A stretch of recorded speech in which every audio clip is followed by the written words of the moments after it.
Hello. Good. Have a good day. Hello hello hello hello बच्चा party, कैसे हो आप सब लोग? तो आप बढ़िया होंगे, अच्छे होंगे, मस्त होंगे, स्वस्थ होंगे। तो भैया इसमें से ये जो क्लास आप सब देख रहे हैं, हो सकता है ये वो बच्चे क्लास देख रहे हो जो न्यूली मई 24 के अंदर अपना फर्स्ट अटेम्प्ट देने वाले हैं बोथ ग्रुप्स का। या ये क्लास से वही बच्चे देख रहे होंगे जिनका ग्रुप 2 क्लियर नहीं हुआ या ग्रुप उनका क्लियर नहीं हुआ और वो मई के अंदर सेकेंड ग्रुप अटेम्प्ट करने वाले हैं। तो बेटा इस क्लास के अंदर हम लोग करेंगे फर्स्ट चैप्टर से। तो मैं ये कैसे करने जा रही हूँ, मैं यहाँ पे पहले आपको ये बताऊंगी कि भैया क्या चीज मस्ट है ऑडिट के अंदर जो आपको अपने दिमाग में रखनी है, चाहे वो नवंबर वाले बच्चे हों, चाहे वो मई वाले बच्चे हों। और दूसरी चीज क्या चीज है कि जो पुराने वाले बच्चे हैं यानी मई वाले बच्चे हैं, उनके पास पुराना स्टडी मटेरियल होगा, सारी चीजें तो बच्चों का मन करेगी तो हम पढ़ चुके हैं, क्या मैम इसके अंदर चेंजेस हैं या नहीं है। तो मैं चैप्टर वाइज कवर करूंगी साथ आपके साथ मैं चैप्टर वाइज कवर करूंगी। और तो ये चलिए भैया स्टार्ट करते हैं हमारा जो सेशन है वो। यहाँ पे मैंने अपना व्हाइट बोर्ड खोल लिया है, तो जरा से मैं ज्यादा आप लोगों का टाइम नहीं लेके आप लोगों को बताना चाहती हूँ कि सबसे पहले ऑडिट में मस्ट क्या है। ठीक है। ऑडिट में आपका मस्ट क्या है बेटा? देखो बहुत से बच्चों के ना ऑडिट के अंदर आपके 40/40 मार्क्स आए हैं या 30 मार्क्स आए हैं, किसी भी रीजन 39 मार्क्स पे बच्चे क्लियर नहीं हो पाए हैं। तो बेटा ये ऑडिट आपका जो सब्जेक्ट है, ये आपका ओल्ड में भी था और ऑब्वियसली न्यू में भी था। तो बेटा न्यू वाले बच्चों, सबसे पहले जो न्यू सिलेबस वाले बच्चे हैं, तो ये आप ध्यान में रखिए, इट्स नॉट अ जोक। अगर मैं आपको पासिंग ट्रेंड की बात करूं तो छह जो लोगों ने पेपर दिया था इंटरमीडिएट का, ओनली वन पास हुआ है। ओनली वन पास हुए हैं जिन्होंने छह बच्चों ने सपोज अगर ऑडिट मतलब एग्जाम दिया है, तो सिर्फ एक बच्चे को पास किया गया है। सो सिंपल सी बात है कि भैया आईसी अब इतनी आसानी से क्लियर नहीं होने देगा।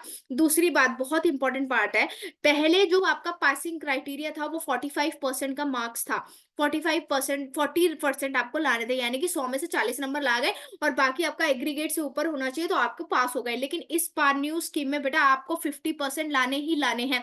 जो नए बच्चे वाले यानी 150 नंबर सेकंड ग्रुप में आने चाहिए, 50 50 50 तीन सब्जेक्ट है, तभी आप क्लियर कर पाओगे। अगर किसी में आपने सोचा मैडम हम तो 40 आ गए और उसके आपको 250 से ऊपर चलेगा तो भी आपका ग्रुप क्लियर नहीं होगा, तो याद रखना ओल्ड वाले बच्चों ये आपके लिए भी एप्लीकेबल है कि 50%। अब आपका क्राइटेरिया है कि 50%, 50 नंबर लाने हैं आपको 100 में से।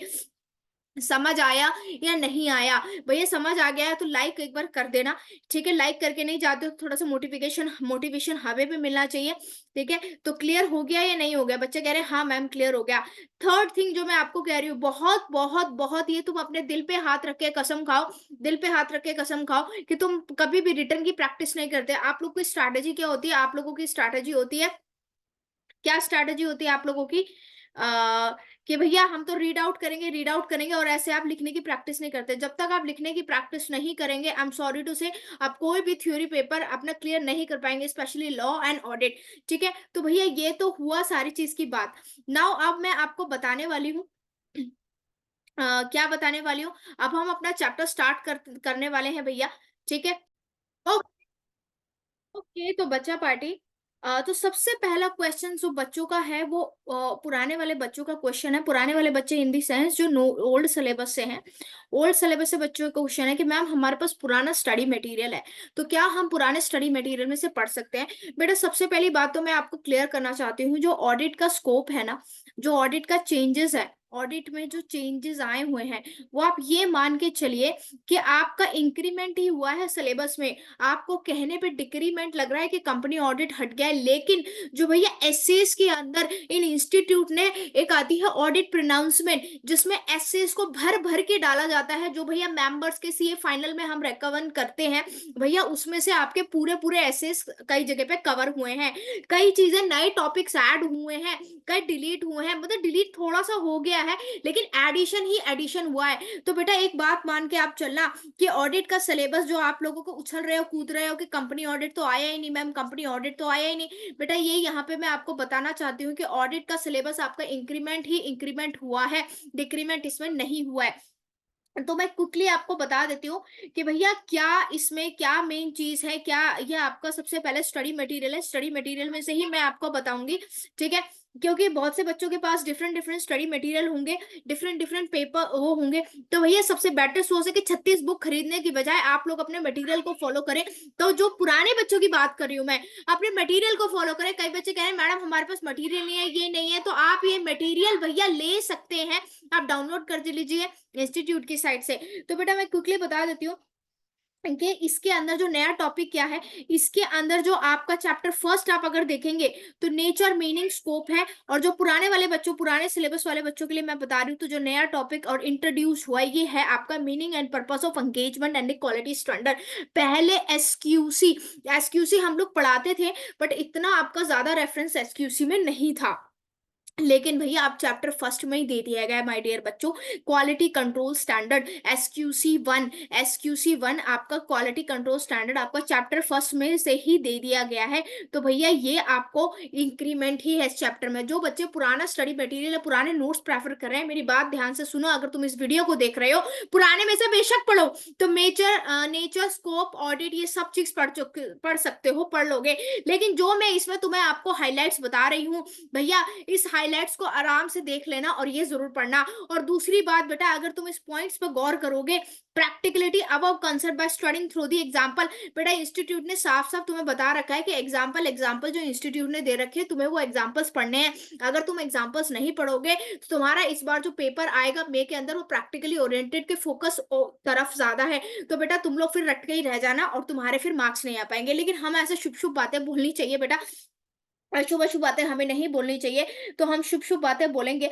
ठीक है। अच्छा, इनहेरेंट लिमिटेशन में ये देखिए यहाँ पे अश्योरेंस एंगेजमेंट्स आया, मीनिंग ऑफ अश्योरेंस एंगेजमेंट।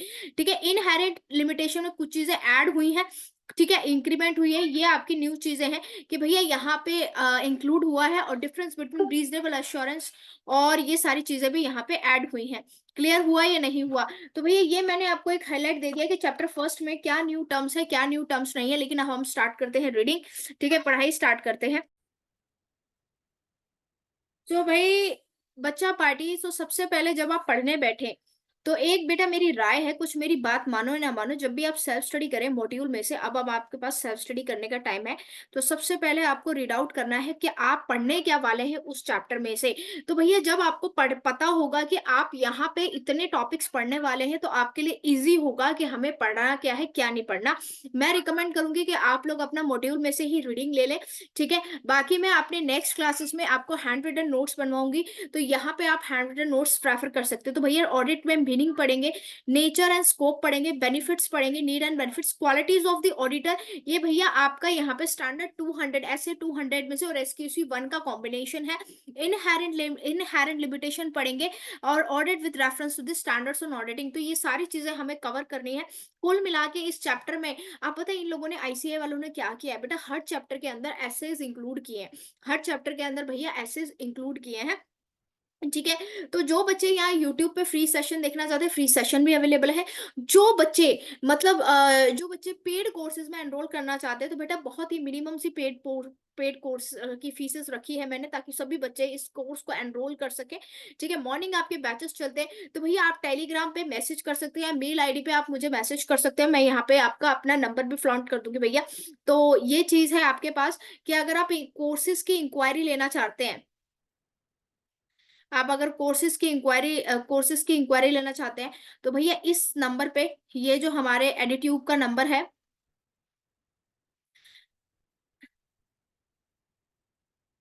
ये आपका एडिट्यूड का नंबर है।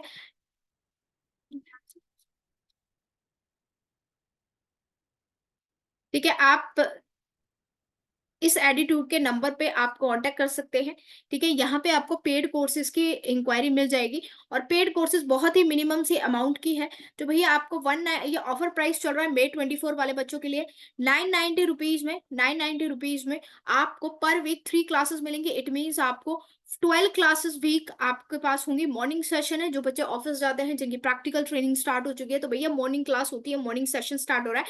और ये जो कोर्सेज है, ये कोर्सेज और जो ये क्लासेस है भैया, आप रैंडमली चालू होती रहती है, रैंडमली खत्म होती रहती है। तो ये कोर्सेज के लिए आप पता कर सकते हैं इस नंबर पे, बाकी मैंने लिंक आपको डिस्क्रिप्शन में दे दिया, आप जाके वहां पे भी चेकआउट कर सकते हैं। तो भैया ये तो थी अगर आपकी इंक्वायरी है कि कोर्सेज की इंक्वायरी के लिए मैम क्या करें, और आप मुझे कमेंट्स भी कर सकते हैं वीडियो के नीचे, तो मैं आपके कमेंट्स का रिप्लाई करूंगी। नाउ भैया अब बात करते हैं कि मैम और चलो ये सारी चीज़ें तो हमने कर ली। अब क्विकली करते हैं कि क्या करना है, क्या नहीं करना। तो देखो वैसे बहुत सारी चीज़ें आपको दे रखी है, ठीक है? बहुत सारी चीज़ें दे रखी हैं। तो यहाँ पे आपका एक इम्पोर्टेंट जब हम मैं आपकी बात कर रही हूँ मॉड्यूल में से, तो कुछ चीज़ें नई चीज़ इंक्लूड हुई हैं, कुछ चीज़ें नहीं इंक्लूड हो रही हैं। तो मैं यहाँ पे कोशिश करूँगी कि आपकी ज़्यादा आपको पूरा कवर हो जाए और साथ-साथ आपकी ज़्यादा मेहनत भी ना लगे। तो बेटा यहाँ पे the word audit originates from audire. Audire का means order audit means hear. तो सिंपल सी बात है, तो यहाँ पे ही आपका 1 मार्क्स में आ सकता है कि भैया ऑडिट का वर्ड का ओरिजिन क्या हुआ? ठीक है, तो ऑडिट का ओरिजिन कहाँ हुआ? इस ऑडिट के ओरिजिन में क्या मतलब है? तो कई बार इंस्टीट्यूट का अगर दिमाग घूम जाता है, तो वो आप लोगों को दे देता है।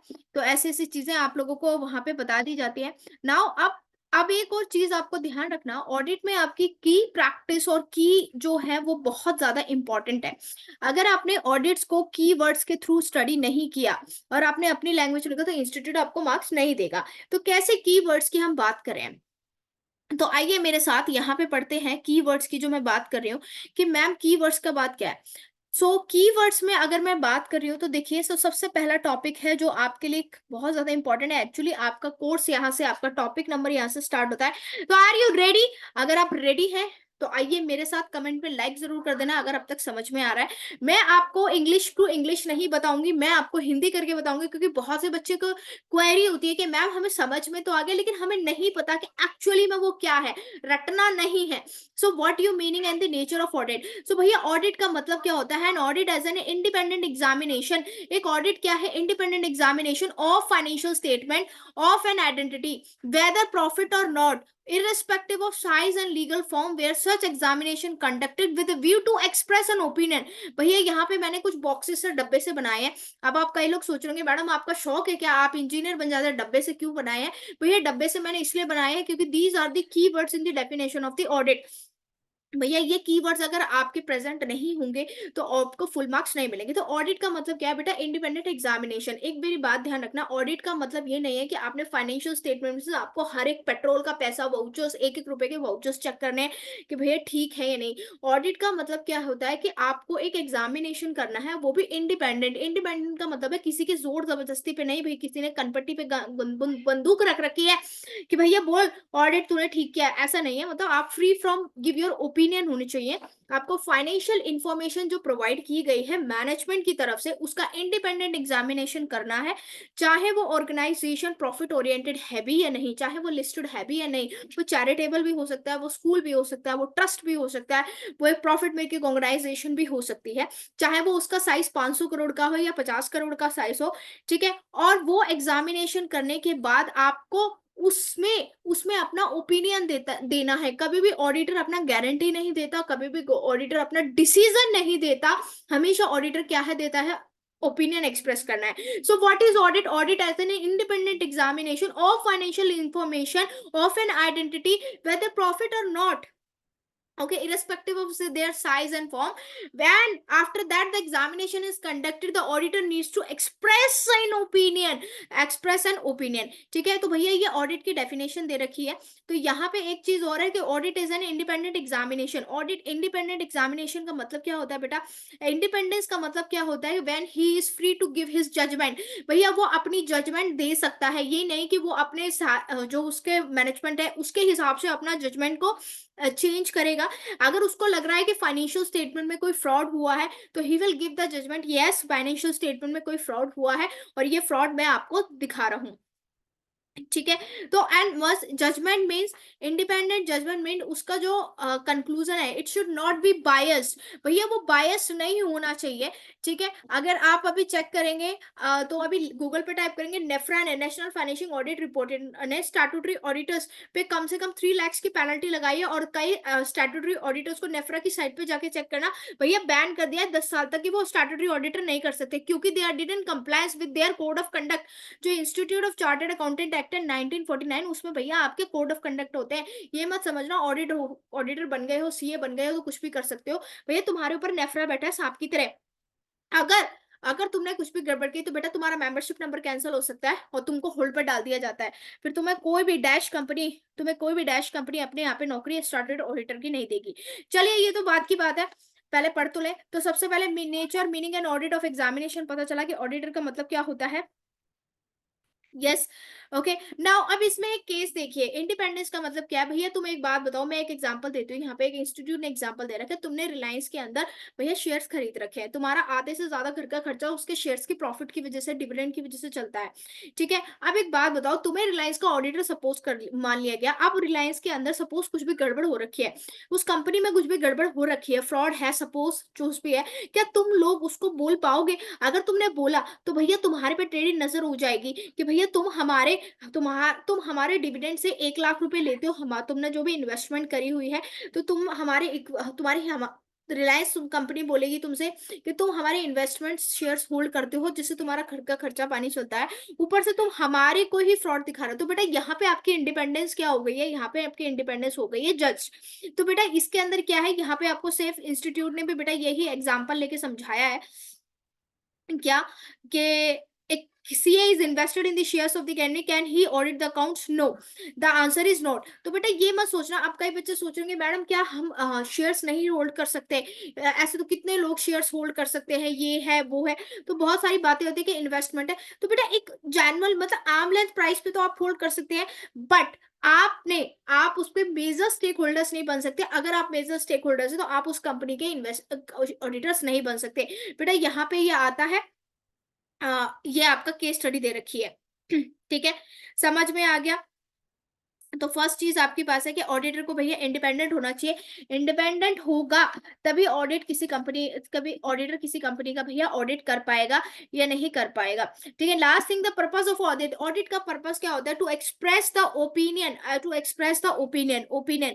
अगर आप इस ब्लू बक्से में देखेंगे तो यहाँ पे दे रखा है प्रिपरेशन। बेटा बहुत बहुत बार क्वेश्चन पूछा गया है, बहुत बच्चों के मन में डाउट होता है, बहुत ज्यादा हमारे भी डाउट होता है कि भैया जो फाइनेंशियल स्टेटमेंट बनाना है, फाइनेंशियल स्टेटमेंट बोले तो financial statement as per 129 of the section companies act 5 चीजें इंक्लूड होती हैं। कौन कौन सी? प्रॉफिट एंड लॉस अकाउंट जो शेड्यूल 3 के हिसाब से बनता है, profit and loss account. Financial statement की बात करूं तो कहां पे दे रखे, फाइनेंशियल स्टेटमेंट की डेफिनेशन दे रखी है सेक्शन 129 में ऑफ कंपनीज एक्ट 2013 में दे रखा है। और इट इंक्लूड्स 5 थिंग्स। कौन कौन सी thing? Balance sheet, profit and loss account, okay, state cash flow statement, statement of changes and explanatory statement. तो भैया सबसे पहले कान खोल के दिमाग से अच्छे से सुन लो कि भैया फाइनेंशियल स्टेटमेंट बनाना तुम्हारी रिस्पॉन्सिबिलिटी नहीं है, तुम्हारी मतलब ऑडिटर की, सीए की रिस्पॉन्सिबिलिटी तुम्हारी नहीं। अब बच्चे कह रहे हैं कि मैडम आपका दिमाग खराब हो गया, कि पगलाए गए हो मैडम आप, कि बच्चे कह रहे हैं मैडम सीए बनाता है और हम भी तो सीए है बेटा। तो सीए बनाता है, हम भी तो सीए का मतलब क्या मतलब है? अगर आप किसी कंपनी के सीए के तौर पे आप हैसियत से काम कर रहे हैं तो आप स्टैट्यूटरी ऑडिटर नहीं बन पाएंगे।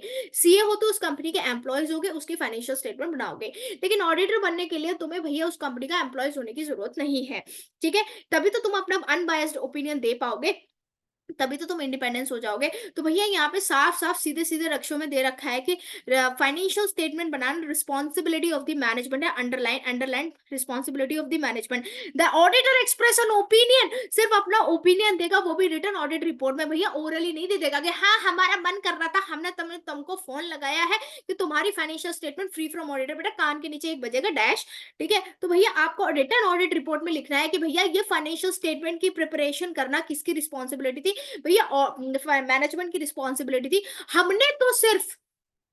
हमने तो सिर्फ क्या दिया है भैया? ऑडिट रिपोर्ट तैयार की है। क्लियर हो गया? ठीक है। अब इसमें से एक जो नया टॉपिक इंक्लूड है, this will say the financial statement would not mislead. अब फाइनेंशियल स्टेटमेंट का मिसलीड होने का मतलब क्या? फाइनेंशियल स्टेटमेंट किस तरह से मिसस्टेटेड हो सकती है? सो भैया सिंपल सी बात है, द अकाउंट्स। अब ये फाइनेंशियल स्टेटमेंट मिसलीड है यानी कि गलत मिसलीड है या नहीं, वो ऑडिटर कैसे चेक करेगा? तो भैया ऑडिटर चेक करेगा जो रेफरेंस बुक यूज्ड की है, the accounts has been drawn up by using the reference book or not. Reference book बोले तो subsidiary books, cash book, ledger, ठीक है, जो भी जर्नल एंट्रीज बुक बनती है, रे सेल्स परचेज रिटर्न बुक, जो भी परचेज हो रही है, that's book, okay. Second, the entries in the books are the shown adequately as supported by the appropriate evidence. ऐसा नहीं तुम ऐसे बोल देते कोई मैनेजमेंट ने कि भैया हमारे सपने में मन कर रहा था कि इतना अमाउंट डाल दो तो हमने डाल दिया। It should be properly supported by the appropriate evidence. None of the entries has been omitted in the completion of the compilation भैया, एंट्रीज कंप्लीट होनी चाहिए, ठीक है, इन्फॉर्मेशन क्लियर होनी चाहिए, अनएम्बिगुअस यानी कि ऊट पटांग इन्फॉर्मेशन नहीं होनी चाहिए, ठीक है, the financial statement amounts properly classified describe disclose in the conformity with the accounting standards, accounting standard as per the section 133 of the companies act, accounting standards के अंदर उसमें यूनिफॉर्मिटी होनी चाहिए, कंफर्मिटी होनी चाहिए, and but last but not the least it shows the true and fair picture. तो भैया question आ सकता है कि फाइनेंशियल स्टेटमेंट्स जो है मिसलीड नहीं है, वो ऑडिटर कैसे चेक करेगा? मेरे क्वेश्चन को बड़े ध्यान से सुनिए, फाइनेंशियल स्टेटमेंट मिसलीड नहीं है, वो ऑडिटर कैसे चेक करेगा? सबसे पहले जो भैया रेफरेंस बुक चेक करेगा, सेकंड रेफरेंस बुक चेक करने के बाद जो भी ऑडिट एंट्रीज लिखी हुई है, जो भी फाइनेंशियल स्टेटमेंट में एंट्रीज लिखी हुई है भैया, वो अप्रोप्रिएट सफिशिएंट ऑडिट एविडेंसेस से सपोर्टेड होनी चाहिए, कोई ओमिशन नहीं होना चाहिए भैया, अनएम्बिगुअस नहीं होनी चाहिए, क्लियर होनी चाहिए, ठीक है, properly disclose accounting standards properly disclose होने चाहिए, and at last it gives a true and fair view. तो भैया ये दो चीजें समझ में आई या नहीं समझ में आई? बच्चे कह रहे हैं हाँ मैम समझ में आई ये दो चीज, ठीक है, आ जाइए नेक्स्ट। तो भैया यहाँ पे आपका है interdisciplinary nature of the audit with different subject. बेटा पहले ये इंटरडिपेंडेंसी बहुत ज्यादा था, लेकिन अब बिल्कुल शॉर्ट में दे रखा है, पहले आपके एक एक पैराग्राफ में आया करता था कि भैया इसके रिलेशनशिप क्या है। तो भैया ऑडिट है ना, ऑडिट के साथ अकाउंटिंग के साथ इकोनॉमिक्स के साथ अगर तुम देखोगे तो तुम्हारे ये सारे सब्जेक्ट्स है कॉमनली जो सीए इंटर सीए फाइनल में भैया सबके साथ एक रिलेशनशिप होता है। पहले इसका स्कोप एक एक पैराग्राफ में 4-4 नंबर में आता था, पर न्यू सिलेबस में देखो मेरी बात पर नोट करो, न्यू सिलेबस में इसका स्कोप थोड़ा सा क्या कर दिया गया भैया, लिमिटेड कर दिया गया। क्या लिमिटेड कर दिया गया? Auditing and the accounting, auditing reviews the financial statement which are nothing but the overall accounting process. भैया ऑडिटिंग और अकाउंटिंग में क्या रिलेशनशिप है? भैया ऑडिटिंग जब करते हैं तो देखा जाता है कि फाइनेंशियल स्टेटमेंट में पूरा अकाउंटिंग स्टैंडर्ड्स फॉलो किया गया है नहीं। ऑडिटिंग एंड लॉ में क्या मतलब है, जब अगर आप किसी कंपनी का लॉ ऑडिट कर रहे हो तो आपको लॉ की भी प्रॉपर जानकारी होनी चाहिए। अगर आपको बिजनेस लॉज की प्रॉपर जानकारी नहीं है, जैसे बिजनेस लॉज बोले तो लेबर एक्ट है, कंपनी एक्ट है भैया, सीबी एक्ट है आपका, अदर एक्ट है, पार्टनरशिप एक्ट है, एलएलपी एक्ट है, अगर आपको इस चीज की पूरी जानकारी नहीं है तो आप भी किसी कंपनी का एज अ लॉ ऑडिट नहीं कर पाएंगे, ठीक है। तो ऑडिट एंड द इकोनॉमिक्स, आपको इकोनॉमिक्स के बारे में फेमिलियर जानकारी होनी चाहिए। पहले था इकोनॉमिक्स लेकिन अब आपका खत्म कर दिया गया, ओल्ड सिलेबस में था भैया इकोनॉमिक्स, ठीक है। Now audit is so you have to be familiar as an auditor, you have to be familiar with behaviour science, statistics and mathematics, data processing, financial management and production. Because अगर आपको जब subjects के बारे में जानकारी होगी then only you will do the independence auditing examination, आप उसको कर पाएंगे। भैया दो कैटेगरी दो समझ में आए? Yes. Now the next one is जो ऐसे 200 में इसे निकाल रखा है एज इट इज बेटा, objectives of the auditor. What are the objectives of the auditor? एक ऑडिट की ऑब्जेक्टिव क्या है, क्यों आपका ऑडिट मतलब आपका कराया जाता है। तो भैया ऐसे 200 के हिसाब से, डोंट फॉरगेट टू राइट, जो ये ऐसे 200 के हिसाब से भैया ऑडिट प्रोनाउंसमेंट्स में से ले रखा है, ऐसे 200 के हिसाब से बेटा in conducting the financial statement the objective of the auditor. So भैया ऐसे 200 आपका सीख सीख के कहता है, ऐसे बोले तो स्टैंडर्ड्स ऑन ऑडिटिंग आपका चीख चीख के कहता है बच्चों overall objective of the independent auditor. एक ओवरऑल ऑब्जेक्टिव एक इंडिपेंडेंट ऑडिटर के क्या होते हैं जब वो ऑडिट कंडक्ट करता है as per the accounting auditing standards. तो what are the objectives of the auditor? तो सबसे पहला ऑब्जेक्ट है माय डियर बच्चों, to obtain the reasonable assurance that, reasonable assurance आगे इसी चैप्टर के अंदर आपको एक वर्ड आएगा, रीजनेबल अश्योरेंस और लिमिटेड अश्योरेंस में क्या डिफरेंस है बेटा। Reasonable assurance is just less than the limited assurance. Limited assurance का सॉरी हाँ अश्योरेंस का मतलब गारंटी, गारंटी मतलब 100% मैं आपको गारंटी देती हूँ, तो 100% से कम भैया ये रीजनेबल अश्योरेंस होता है कि जितनी भी फाइनेंशियल स्टेटमेंट होती है। तो ऑब्जेक्टिव क्या होता है ऑडिट का एज पर ऐसे 200 कि भैया जो फाइनेंशियल स्टेटमेंट आपको गिवन है, कि जो फाइनेंशियल स्टेटमेंट, जस्ट स्टेटमेंट को पढ़ो और मेरे साथ बोलो, to obtain the reasonable assurance about whether the financial statement as are free from material misstatement due to fraud and error, thereby enabling the auditor to express an opinion on whether the financial statement are prepared in all material aspect। बच्चों बहुत confusion है madam, ये क्या लिख रखा है, कुछ समझ में नहीं आया बेटा। अब मेरी बात का इसका हिंदी वर्जन सुनो। एक ऑब्जेक्टिव ऑडिटर का ऑब्जेक्टिव ऐसे 200 क्या कहता है, एक ऑडिटर का ऑडिट कराने का ऑब्जेक्टिव क्या होता है कि भैया ऑडिटर को रीजनेबल अश्योरेंस लेना है कि फाइनेंशियल स्टेटमेंट जो उसको दी गई है मैनेजमेंट के द्वारा, भैया वो फ्री फ्रॉम मटेरियल मिसस्टेटमेंट है। मिसस्टेटमेंट बोले तो कि भैया उसमें कोई भी गड़बड़ी नहीं है, गड़बड़ी मतलब कोई भी ओमिशन नहीं है, कोई भी फिगर मतलब उल्टी सीधी नहीं लिखी हुई है, एरर्स नहीं है, ठीक है। अब वो आपका फ्रॉड एंड एरर भी हो सकता है, फ्रॉड की वजह से भी वो मिस स्टेटमेंट मिसलीड हो सकती है, और विदाउट फ्रॉड भी हो सकता है।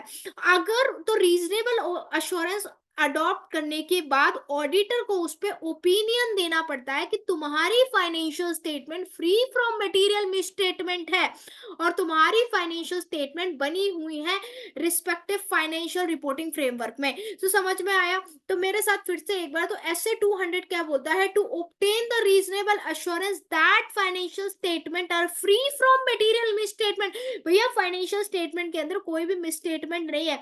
मैडम मिसस्टेटमेंट का मतलब गड़बड़ी, मिसस्टेटमेंट का मतलब गड़बड़ी, चाहे वो गड़बड़ी फ्रॉड से हुई हो या फिर गलती से मिस्टेक से हुई हो, ठीक है। तो भैया वो रीजनेबल अश्योरेंस देखना है, और उस रीजनेबल अश्योरेंस जब मिल जाता है, मतलब हम 100% गारंटी नहीं दे सकते, हम 100% से कम गारंटी दे रहे हैं भैया, ऑडिटर कहेगा, ठीक है। और हम अपना ओपिनियन एक्सप्रेस करें कि तुम्हारी statement true and fair view present कर दी है, that is free from material misstatement, और भैया तुम्हारी फाइनेंशियल स्टेटमेंट एप्लीकेबल, उसने सारा फाइनेंशियल रिपोर्टिंग फ्रेमवर्क में पूरा अच्छे से तैयार किया गया है नहीं। तो भैया ये है आपका फाइनेंशियल रिपोर्टिंग फ्रेमवर्क, ठीक है। To report on the financial statement, second objective क्या है बेटा, एंड है इंटरप्रिटेशन ऑफ स्टैट्यूट, एक से काम नहीं चलेगा, दूसरा भी है to report on financial statement. भैया ये बताना है कि जो तुम्हारी फाइनेंशियल स्टेटमेंट है, ठीक है, जो तुम्हारी financial statement free from material misstatement है, and we are the auditor, we are responsible to report, हम भैया रिस्पॉन्सिबल है कि हम अपनी रिपोर्ट तैयार करेंगे। कौन सी रिपोर्ट तैयार करेंगे बेटा, ऑडिट रिपोर्ट तैयार करेंगे, कि जो ऑडिट रिपोर्ट हम तैयार कर रहे हैं, ताकि वो ऑडिट रिपोर्ट आगे कम्युनिकेट हो सके to the intend users of the financial statement. वो भैया एक एसएस में, एसएस 700 या एसएस के द्वारा, एसए के अंडर जो गाइडलाइंस दे रखी है उसके हिसाब से बनी हुई है। To report on the financial statement and communicate as required by the SS. भैया हमारी फाइंडिंग्स के हिसाब से और हमारी पूरी डिटेल्स एनालिसिस के हिसाब से भैया हम उस तरीके से बनी हुई है, ठीक है। तो भैया what are the objective as per SA 200, मेरी बात मैं समराइज करती हूँ। तो भैया what are the objective of the auditor, auditor के दो ऑब्जेक्टिव्स हैं भैया, to obtain the reasonable assurance that whether the financial statements are free from material misstatement on whether due to fraud and error, और दूसरा क्या है, to report on the financial statement and communicate as required by the SS. Clear हुआ? Yes. अब यहाँ पे आप क्या है, इसके एनालिसिस कर रखिए बच्चा लोग। मैं आप लोगों को ये सिलेबस जो मैं करा रही हूँ वो उन बच्चों के लिए भी जो पहली बार ऑडिट पढ़ रहे हैं, इसलिए मैं मॉड्यूल से भी करा रही हूँ, और हैंड रिटन भी मैं आगे कराऊंगी। जो बच्चे डिटेल कोर्स में एनरोल कराना चाहते हैं, वो मैंने आपको बता दिया, 999 रुपीज पर मंथ में ये आपका कोर्स है, ठीक है। ड्यूरेशन इसकी 3 मंथ्स की रहती है, ठीक है। 12 क्लासेस अ मंथ आपकी कंडक्ट होती हैं। तो भैया जो भी इस चीज़ के लिए इंटरेस्टेड है, वो डिस्क्रिप्शन में दिया गया नंबर में, डिस्क्रिप्शन से दिया, और टेलीग्राम में मुझे मैसेज कर सकते हैं, और मुझसे इंक्वायरी यूट्यूब से ले सकते हैं, ठीक है भैया। क्लियर हो गया नहीं? बच्चे कह रहे हैं मैम हम तो फ्री कोर्स में ही इंटरेस्टेड हैं, तो भैया फ्री कोर्स लो, कोई दिक्कत नहीं है, ठीक है। सो यहाँ पे देखिए, ऑडिटर का ऑब्जेक्टिव जो मैंने आपको यहाँ पे बताया था, दैट आई टेल यू भैया, कि कुछ चीजें आपको ध्यान में रखनी है, कि रीजनेबल अश्योरेंस, तो ये भैया इटालिक्स में दे रखा है, तो reasonable assurance free from error और नॉट। बेटा ये लैंग्वेज, तो ये वाला जो स्टेटमेंट है, ये तो तुम रट लो, अच्छे से पढ़ लो, दिमाग में तुम्हारा पड़ा होना चाहिए कि ऑडिट का ऑब्जेक्टिव क्या होता है। भैया क्लियर हो गया या नहीं हो गया? बच्चे कह रहे हैं हाँ मैम बिल्कुल क्लियर हो गया। तो यहाँ पे मैं आपको इंस्टीट्यूट की पूरी कवरेज बता रही हूँ कि किस तरीके से कवरेज आपकी हो रखी है। तो you have to the overall objective of the auditor, तो ब्लू बॉक्स में आपको 4 चीजें चेक करनी है कि ओवरऑल ऑब्जेक्टिव क्या होने चाहिए। सबसे पहले रीजनेबल एश्योरेंस आपको ऑब्टेन करना है। First of all you have to take the reasonable assurance. देखिए रीजनेबल एश्योरेंस आपको देना है कि जो आपके फाइनेंशियल स्टेटमेंट है वो फ्री फ्रॉम मटेरियल मिसस्टेटमेंट है भी या नहीं। Second, getting a reasonable assurance leads to information of opinion whether the financial statement are prepare. भैया एफआरएफ के financial statement, financial reporting framework क्या होता है बच्चों? एफआरएफ क्या होता है बेटा? फाइनेंशियल रिपोर्टिंग फ्रेमवर्क क्या होता है? As per the gap, as per the accounting standards, okay, as per the schedule जो आपने क्या बनाया, मैनेजमेंट ने फाइनेंशियल स्टेटमेंट बना रखी है। चाहिए। क्लियर? तो उस कलेक्टिवली उसको बोलते हैं financial reporting framework. To report on the financial statement, तो भैया ये ऑडिटर का काम है। ये किसका काम है भैया? ऑडिटर का काम है रिपोर्ट करना है। किसके आधार पे रिपोर्ट करना है? अकाउंटिंग स्टैंडर्ड्स के और ऑडिटिंग फाइंडिंग के। भैया ऑडिटर भी तो कुछ काम करेगा, ये थोड़ी ना हाथ पे हाथ धरे रखे बैठा रहेगा। क्लियर हो गया या नहीं हुआ? बच्चे कह रहे हैं क्लियर हो गया। अगर अच्छे से समझ में आ रहा है ना तो कंजूसी मत करो भैया, लाइक बटन पे प्रेस कर दिया करो। ठीक है? बच्चे कह रहे हैं मैडम आप तो प्रमोशन करें, क्या करें भैया? ऐसे अगर तुम लाइक करोगे, तुम सब्सक्राइब करोगे, शेयर करोगे, तो ऐसे बहुत से बच्चे हैं जिनको इन वीडियोस की नीड है। जो बच्चे इसी में लगे रहते हैं कि मैम हमें समझ में नहीं आया, ऑडिट पढ़ लिया लेकिन ऑडिट का मतलब समझ में नहीं आया। तो बेटा अगर ऐसा है तो अपनी कम्युनिटी है, अपनी सीए की भैया भला करो, तुम्हारा भी भला हो जाएगा। ठीक है? ये चीज है। बच्चे कह रहे हैं हम भले में विश्वास नहीं रखते मैडम, हम भले में विश्वास नहीं रखते। तो भैया तुम भले में विश्वास नहीं रखते तो ये क्या बात हुई? तो आज हमने ऑब्जेक्टिव्स ऑफ ऑडिटर पढ़ा। ठीक है? तो क्लासेस का इसका सेकंड पार्ट भी रिलीज होगा। तो आपको यहाँ मैंने ये बताया कि किस तरीके से स्टडी प्लान आपका बना रहता है। ठीक है? तो ये तो हुई क्लास में। तो भैया चेकआउट फॉर दी थिंग्स, और कमेंट सेक्शन में जरूर बताना कि क्लासेस का समझ में आया या नहीं आया। ठीक है? तो भैया